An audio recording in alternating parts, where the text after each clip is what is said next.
وہ کہتے ہیں کہ ایک مسکرا ہے، یہ صرف تماشے کرتا ہے، کامیڈی کرتا ہے، لیکن آپ جب اسے سنگر کہتے ہیں تو ہمیں اپنی توہین محسوس ہوتی ہے۔ علی حیدر سے پوچھا گیا کہ آپ ان کے ساتھ کولیبریشن کریں گے،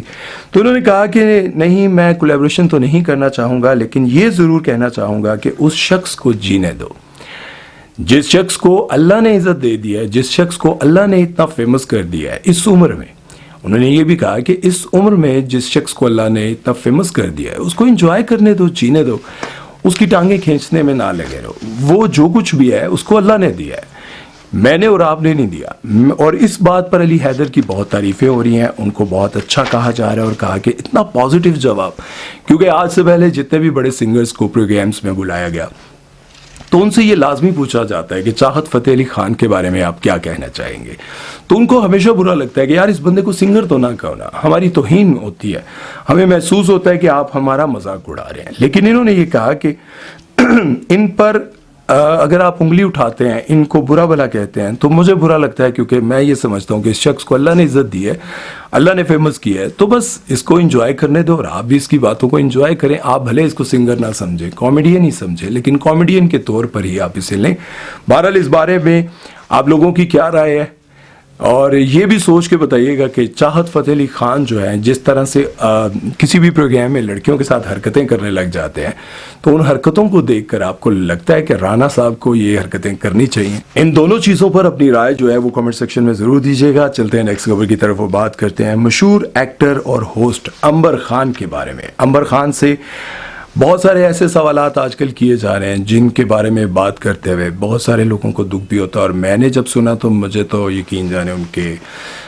پارٹنر پر بہت غصہ آیا، مجھے بہت برا لگا۔ عنبر خان آج کل بہت سارے مارننگ شوز میں، بہت سارے پروگرامز میں آ رہی ہیں، ان کو کافی زیادہ بلایا جا رہا ہے، لیکن ایک انٹرویو میں ان سے پوچھا گیا کہ ورکنگ وومن کے لیے سب سے مشکل کیا کام ہوتا ہے۔ انہوں نے کہا کہ میں نہ تو شوبز انڈسٹری کو جوائن کرنا چاہتی تھی اور نہ ہی اس میں کام کرنا چاہتی تھی، لیکن میرے ہسبینڈ نے مجھے مجبور کیا اور کہا کہ ہمارے گھر کے اخراجات نہیں چل سکتے، میں بہت مشکل سے پورا کرتا ہوں۔ یہ مجھے مردوں کی باتیں بہت بری لگتی ہیں۔ بہرحال انہوں نے کہا کہ میں بہت مشکل سے اس گھر کو چلاتا ہوں، تو تمہیں کام کرنا چاہیے، شوبز انڈسٹری کو جوائن کرنا چاہیے۔ تو وہ کہتی ہیں کہ مجھے اس وقت مشکل ہوتی تھی جب میری معصوم بچی، چھوٹی سی بیٹی جو ہے، اس کو میں اکیلا چھوڑ کر، مطلب اکیلے سے مراد کسی کے پاس چھوڑ کر جب میں سیٹ پر جاتی تھی، ریکارڈنگ کے لیے جاتی تھی، تو مجھے ہر وقت یہ فکر ہوتی تھی کہ میری بچی مجھے مس کر رہی ہوگی، میں اس کے بنا کس طرح سے کام کروں۔ مجھے یوں لگتا تھا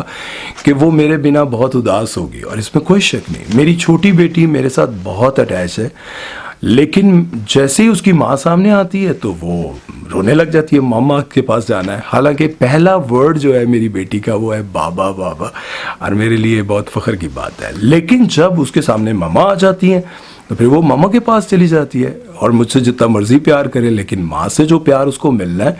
وہ میں نہیں دے سکتا۔ جو ماں ہوتی ہے، ماں کا جو مقام ہے وہ میں نہیں لے سکتا۔ باپ اپنی جگہ، باپ بہت پیار کرتا ہے بچوں کے لیے، بہت محنت کرتا ہے، سب کچھ کرتا ہے، لیکن وہ سب کچھ نہیں کر سکتا جو ایک ماں کرتی ہے۔ تو وہ کہتی ہیں کہ میرا شوہر مجھے کام پر بھیج دیتا تھا تو میں بہت روتی تھی اپنی بچی کے لیے۔ سیٹ پر جب میں اسے ساتھ لے جاؤں تو کام کرنے کے دوران جب وہ رونے لگ جاتی تھی، ظاہر اس کو فیڈ بھی کرانا ہوگا، ماں ہے تو ان کو تکلیف ہوتی ہوگی۔ وہ کہتی ہیں کہ جب میری دوسری بیٹی ہونے لگی تھی تو میں نے سوچا کہ اب میں پورا ٹائم اپنی اس اولاد کو دوں گی، میں کبھی بھی اس کو چھوڑ کر کام پر نہیں جاؤں گی۔ لیکن میرے شوہر نے کہا کہ اگر تم نے میرے ساتھ رہنا ہے تو تمہیں کام کرنا پڑے گا، اس گھر کو چلانا پڑے گا۔ تو میں نے پھر کام کیا۔ اب تو خیر ان کی ڈائیورس ہو گئی ہے، لیکن ان باتوں کو سن کر مجھے ذاتی طور پر بہت برا لگا۔ اب یہ نہیں پتا کہ اس پارٹی کا کیا موقف ہوگا، لیکن میں فرض کرتا ہوں اگر ایسا نہیں تو پھر تو ظاہر ہے ان دونوں کے درمیان جو کچھ ہوتا تھا وہ جانتی ہیں یا اللہ جانتا ہے، لیکن اگر ایسا ہوتا تھا تو بہت برا ہوتا تھا، کیونکہ میری جو وائف ہیں وہ الحمدللہ سے بہت اچھی پڑھی لکھی ہے، اور میں آپ لوگوں کو یہ بات بتا رہا ہوں، بات کلیئرلی بتا رہا ہوں کہ کسی بھی بڑی سفارش کی نہ تو کمی ہے نہ کچھ ہے، ان کو کہیں بھی اچھی جاب مل سکتی تھی، CSS کر سکتی تھی۔ لیکن میں نے اپنی وائف کو ایک بات کہی، میری وائف کا خواب بھی تھا، میں نے کہا CS کر لو، آپ جو مرضی کر لو، لیکن میرے اندر یہ برداشت نہیں ہے کہ تمہیں ایک بڑا سا گھر مل گیا، گاڑی مل گئی، ڈرائیور مل گیا، لیکن اس کے ساتھ ساتھ تمہیں کوئی آفیسر ڈانٹ رہا ہے, تمہیں برا بھلا کہہ رہا ہے, تم لیٹ جا رہی ہو, تم سے کام کمپلیٹ نہیں ہوا, تم سے ٹارگٹ پورا نہیں ہوا, یا تم نے سی ایس ایس کرنے کے بعد پولیس میں چلی گئی یا پھر کسی اور ڈپارٹمنٹ میں چلی گئی اور تمہارے اوپر کوئی اور حملہ کر رہا ہے, تمہیں تکلیف ہو رہی ہے, تو یہ ساری چیزیں مجھ سے برداشت نہیں ہوگی کہ میری بیوی کو کوئی اور ڈانٹ رہا ہے. تم جتنی مرضی اور بڑی آفیسر بن کے پیسہ کما رہی ہو, بڑا رتبہ ہو, سب کچھ ہو, لیکن یار میرے سے یہ برداشت نہیں ہو سکتا کہ میری بیوی کو کوئی اور غیر ڈانٹے. تو اللہ تعالیٰ ایسا وقت کبھی نہ لائے, کسی پر نہ لائے, لیکن مجھ سے میری ذاتی طور پر یہی سوچ تھی کہ میں اپنی بیوی کو نہ کرواؤں یہ کام. سی ایس ایس کرنا ہے, پڑھنا ہے, جو مرضی کرے, یہاں پڑھنا ہے, جہاں مرضی پڑھنا ہے, ہر چیز کے لیے حاضر ہوں, لیکن جاب کرنے کے لیے میں اسے ہمیشہ یہ کہتا ہوں کہ جب تک میں زندہ ہوں یار تم نہ کرو, پلیز, ریکویسٹ ہے. بہرحال جو لوگ اس طرح سے یہ سمجھتے ہیں کہ ان کی بیوی کسی شوبز انڈسٹری میں جا کر پیسہ کما سکتی ہے اور ان کو آرام سے بیٹھنا چاہیے, تو بہت ہی گھٹیا سوچ ہے. بہرحال اس بارے میں آپ لوگ اپنی رائے ضرور دیجیے گا, اور عنبر خان کے بارے میں آپ لوگوں کا کیا کہنا ہے یہ بھی ضرور بتائیے گا. چلتے ہیں نیکسٹ خبر کی طرف اور بات کرتے ہیں جی سمیر چودھری کے بارے میں. آپ لوگوں سے ریکویسٹ کر رہا ہوں بھائی ہمارے چینل کو سبسکرائب کریں اور 1 لاکھ سبسکرائبر کروا دیں. ادھر تو 7 لاکھ سبسکرائبر ہونے والے ہیں اور ادھر ہی اٹکے ہوئے ہیں یار. کر دو سبسکرائب, کروا دو یار, اپنے گھر کے سارے موبائل سے سبسکرائب کروا دو, بس کسی کی نہیں سننی, کر دو, فری میں. اپنا خیال رکھیے گا, دعاؤں میں یاد رکھیے گا. سمیر چودھری کو دیجیے اجازت. آپ سب کا پیار, آپ سب کی محبت, آپ لوگوں کے کامنٹ, سب بہت کچھ